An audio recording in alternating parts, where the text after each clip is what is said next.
नमस्कार। कल हाथरस में जो हादसा हुआ है उस बारे में हर किसी को लगभग विस्तार से पता ही होगा। लगभग 100 से अधिक लोगों की मौत हो गई, जो कि बेहद दुखद है। ये जमाना ही मॉडर्न बाबाओं का चल रहा है। इनकी छोटी बड़ी हर तरीके की ब्रांच आपको मिल जाएगी। जैसी आपकी जरूरत, जैसी आपकी समस्या, वैसे ही गुरु बाबा संत आपको बाजार में उपलब्ध है। चलिए अब शुरू करते हैं असली बात यह है कि आखिर जिस शख्स की भक्ति में ये सत्संग हुआ, जहां भगदड़ मच जाने से इतने लोगों की मौत हो गई, आखिर वो है कौन? हो सकता है मेरी भाषा पर कुछ लोगों को आपत्ति हो, लेकिन मैं इस प्रकार के लोगों को सम्मान देना उचित नहीं समझता हूं। एक ऐसा मॉडर्न बाबा जो है तो बहुत मॉडर्न, लेकिन मीडिया से कोसों दूर रहता है। अन्य साधु संतों की तरह भगवा वस्त्र धारण नहीं करता। अक्सर सफेद सूट, टाई और जूते में नजर आने वाले हाईटेक बाबा अपनी आंखों पर रंगीन चश्मा भी लगाते हैं। कई बार कुर्ता पजामा पहने भी दिखाई दिए हैं। किसी ऑफिस के मालिक की तरह पत्नी के साथ सोफे पर बैठकर भक्तों को ज्ञान देने वाले नारायण साकार हरि खुद को भगवान साकार हरि का शिष्य मानते हैं। वे अपने प्रवचन में खुद को ब्रह्मांड के स्वामी हरि के बेहद करीबी बताते हैं। इंटरनेट के जमाने में अन्य साधु संतों और कथावाचकों से इतर भोले बाबा मीडिया से कोसों दूर रहते हैं। नारायण साकार विश्व हरि, भोले बाबा, पटियाली वाले बाबा जैसे नामों से प्रसिद्ध इस बाबा का असली नाम सूरजपाल सिंह है। यूपी के कासगंज जिले के पटियाली के बहादुर नगरी गांव का रहने वाला ये बाबा यूपी पुलिस में कांस्टेबल रह चुका है। रिपोर्ट से मिली जानकारी के अनुसार 28 साल पहले छेड़खानी के मामले में सूरजपाल को यूपी पुलिस से निलंबन की सजा मिली थी। उसी रिपोर्ट के अनुसार इटावा के पुलिस अधीक्षक ने बताया कि एटा के जेल में काफी समय तक सूरजपाल कैद रहा और जब बाहर निकला तो बाबा के रूप में निकल के आया। आध्यात्म की दुनिया में आने के बाद पुलिस कांस्टेबल से संत बने सूरजपाल ने अपनी पैतृक संपत्ति को एक ट्रस्ट के नाम कर दिया। कहते हैं जेल से आने के बाद सूरजपाल सिंह ने अपने पैतृक गांव में छोटी सी कुटिया से लोगों को आध्यात्म की ज्ञान देने की शुरुआत की थी।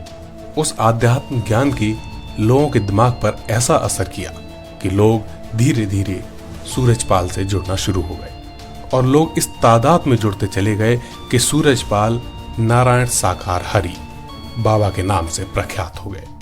आध्यात्म की दुनिया में आने के बाद अपनी पैतृक संपत्ति को एक ट्रस्ट बनाकर वहां पर भव्य आश्रम बना लिया। उसी आश्रम में जब तब सत्संग होता रहता है। उसी सत्संग को मानव मंगल मिलन सद्भावना समागम का नाम दिया गया है। जिस जगह भी ये सत्संग होता है उस जगह के सत्संग का नाम मानव मंगल मिलन सद्भावना समागम ही कहा जाता है। हाथरस कांड में जो हजारों की भीड़ पहुंची, ये कोई पहली बार नहीं है।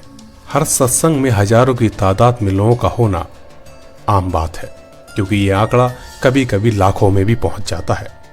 आज से 2 साल पहले कोरोना के दौरान भी उत्तर प्रदेश के फर्रुखाबाद में मई 2022 में एक सत्संग का आयोजन किया गया था, जिसमें जिला प्रशासन ने सत्संग में केवल 50 लोगों के शामिल होने की अनुमति दी थी। लेकिन कानून की धज्जियां उड़ाते हुए 50,000 से अधिक लोग सत्संग में शामिल हुए। उस दौरान भीड़ के चलते शहर का यातायात व्यवस्था ध्वस्त हो गई थी। उस समय भी जिला प्रशासन ने आयोजकों के खिलाफ रिपोर्ट दर्ज की थी, लेकिन रिपोर्ट केवल कागजों में ही दर्ज हुई। यदि उस रिपोर्ट पर जमीनी स्तर पर कोई भी कार्रवाई होती तो आज ये हादसा नहीं होता। खैर, अब आपको बताते हैं कि बाबा की सुरक्षा कितनी टाइट है। इस मॉडर्न संत की सुरक्षा भी अलग लेवल की सुरक्षा है।